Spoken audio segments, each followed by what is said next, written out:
Hi guys, welcome back to my channel. In today's Mel's Kitchen, I'm going to show you how to make Jamaican fried dumplings. This one has been a long time coming and I'm finally going to show you guys how to make it. So I'm just going to pour my ingredients in here real quick and show you how I make my Jamaican fried dumpling. And don't worry, all the ingredients and the amounts will be down below in the description box, so don't worry about the amount and all that. You can just check the description box and you'll see everything down there. So what I'm gonna do is I'm going to pour some flour in my pan. There we go.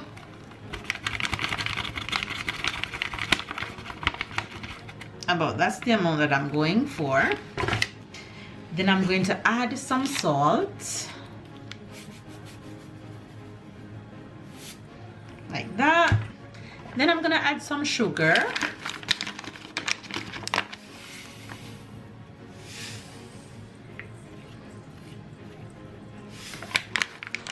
And one of the most important ingredients is baking powder, that you cannot do without when you're making Jamaican fried dumpling.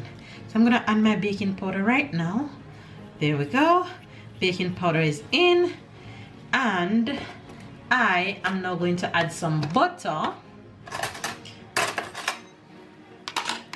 I cannot make my fried dumpling without butter. So here we go for my butter. There we go.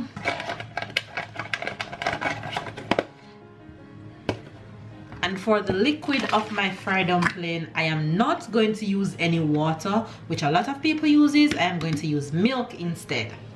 So I'm going to go ahead and mix this up real quick. And what I'm going to do is I'm just going to use my fingertips. I'm not going to touch the middle of my hand any at all when I'm making this dough for my fried dumpling. I'm just getting my butter situated and get all the ingredients mixed together real nicely.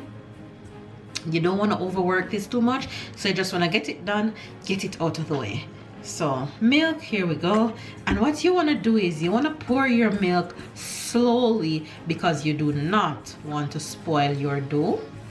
Because if you spoil your dough, you're going to have to throw more flour on it, and then you're going to have to adjust all the other ingredients which you have in here. So you just want to slowly tip your milk until all of the ingredients come together. When you finish making the dough for your fried dumpling, there should be no flour, nothing at all left in the pan. Everything should come together nicely. So here we go. If you realize I'm not kneading, I'm just getting everything together. Okay, and I have enough liquid in here, so I don't need any more milk at all. I'm just getting this together right now.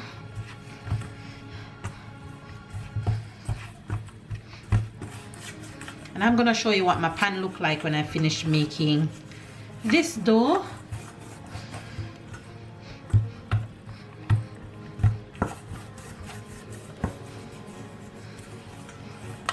You shouldn't be having any sticky pan. You shouldn't be having no ingredients left into your pan when you finish making this dough, or onto your fingers for that matter. Everything should be into the pan.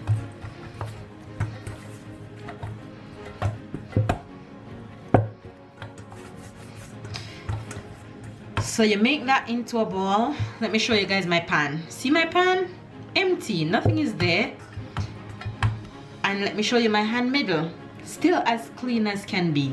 So that's what you're aiming for. And what I'm going to do, I'm just going to go ahead and cover this and let this sit for about 30 minutes. Okay guys, so now I have a preheated pot here, which I'm going to go ahead and throw some oil in to fry our dumplings.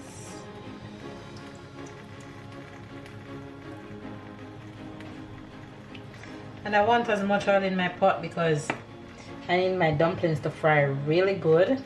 This is my dough after it's been rested. I just dust a little flour in it so it doesn't stick on my hand too much. Not a lot, just a little, I dust in there, and the dough is really good. when it's like this. I'm going to go ahead and make our dumplings and put into this preheated oil. This is the size of the dumplings that you're going for, really, just to fit the palm of your hands.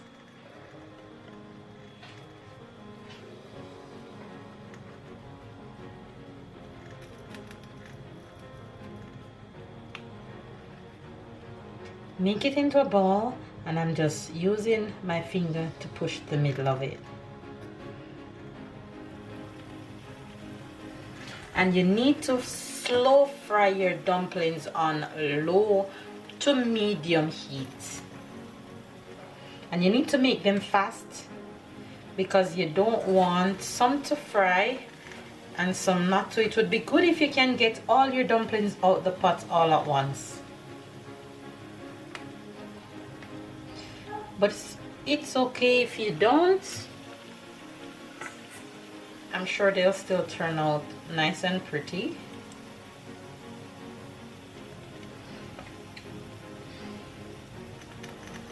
So you need to watch your dumplings as you go along and just turn them. Some is going to need to be turned before some, but that's okay because you don't want your dumplings to burn.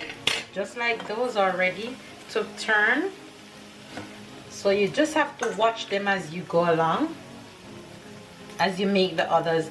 But some people make everything before they put into the pot, but it's easier for me to do it this way.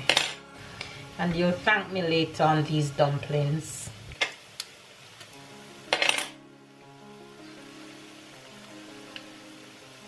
And you turn your dumplings as often as you like to make sure that they're fried properly and that you don't have uncooked flour on the inside and golden and pretty on the outside.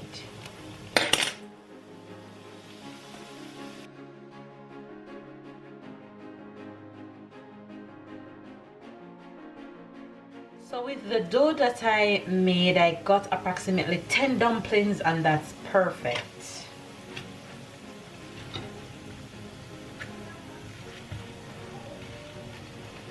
These dumplings are just gonna melt in your mouth if you use the method that I use.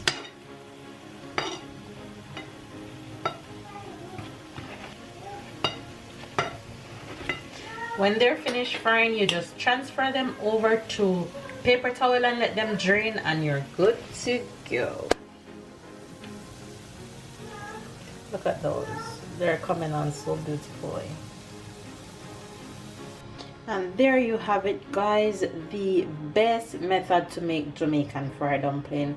Hopefully you guys really try out this method and tell me how it goes. Give this video a thumbs up, comment down below, subscribe if you are new to Mel's Kitchen. Comment down below and let me know how it goes if you ever try any of my videos. Catch up and keep up, and I'll see you guys on the next Mel's Kitchen. Bye guys.